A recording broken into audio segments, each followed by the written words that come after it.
What's up, guys? So in this video I just want to show you really quickly how I do sidechaining in FL Studio 12. It doesn't require any additional plugins or anything like that.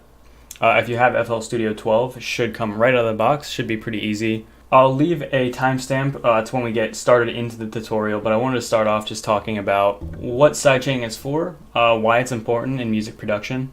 Basically, what I use sidechaining for is to accentuate a kick drum or other percussion in a song so that you don't have harmonies or vocals really just overlapping too much of the percussion, and it kind of takes away a lot of the hit and the power that can come in a song.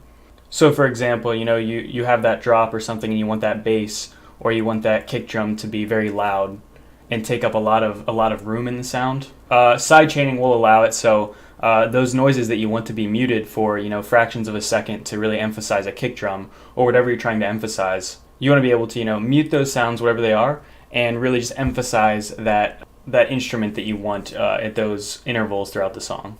So you can just jump into it here. So I opened up my Serum. Other than that, I just opened up a fresh FL Studio template here. You can see it still has the original kick, clap, hat, and snare with the appropriate mixers assigned to it. I'll get rid of those. But first off, I just made this quick little beat in Serum, or this quick little harmony here.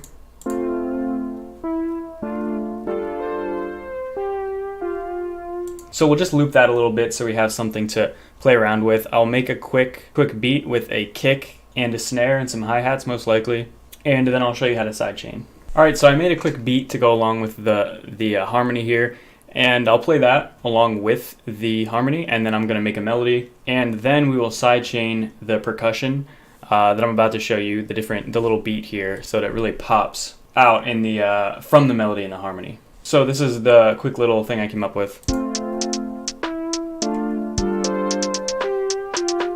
So we're just going to use this for the melody here. And then what I want to do is just open up the mixer and kind of give that a little reverb. So we can assign this to the 10th mixer here. Open up number 10. Open up the reverb, which comes stock with FL Studio. And we can play around with it a little bit here.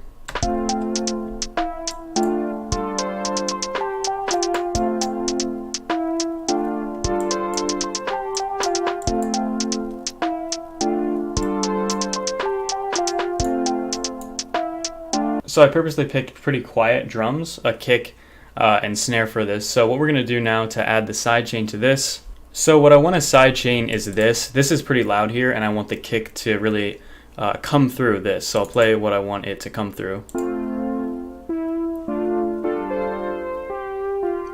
So I want the kick to kind of pierce through that a little bit, kind of mute it a little bit when it does hit, as well as the snare. So what I'm going to do is assign this to, let's just do the 15th mixer track here.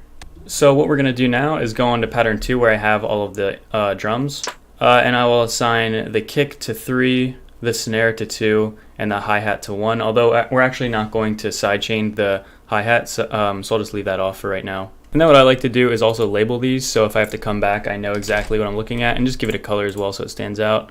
So the kick was number 3, and the snare was number 2.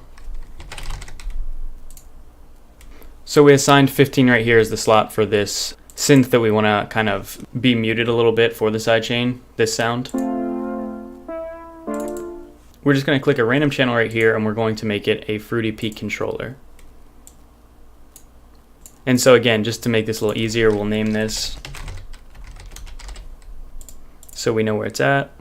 And then we can label the controller here. So what we can do then, once we have the synth assigned to a mixer channel and we have the controller here, what we're going to do is click right here, we're going to right click, and then we can do link to controller. So we made that controller, so now we can link it to that. And when you hit that, it'll come up with controllers that you have in a mixer channel. And so if you just put it to peak right here, it'll automatically assign it to this one right here. And then we want to change this to inverted. Whatever we assign to the controller here, when that hits, it will mute this. So if we click snare right here, and you can see right here the little green arrow, we can just connect that to the controller. And then if we go over to the kick, we can do the same thing. You can either use your little keyboard to do it, or you can just click on it, and then you can assign that here. And then we can watch, whenever the drums play, you'll see that this controller will kind of dip down. You do want to make sure you have this inverted instead of default. So the sound will decrease whenever it hits. So if we hit accept then, and we watch this, if we just hit it play,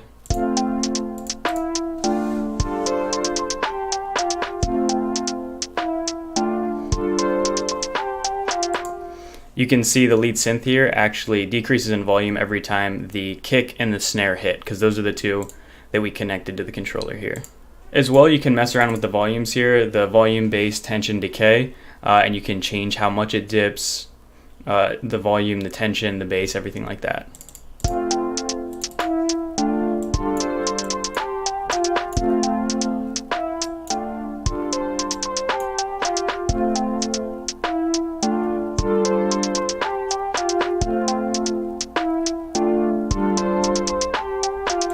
Alright, that's going to be it for this tutorial. If you did like it, please make sure to give a like and subscribe.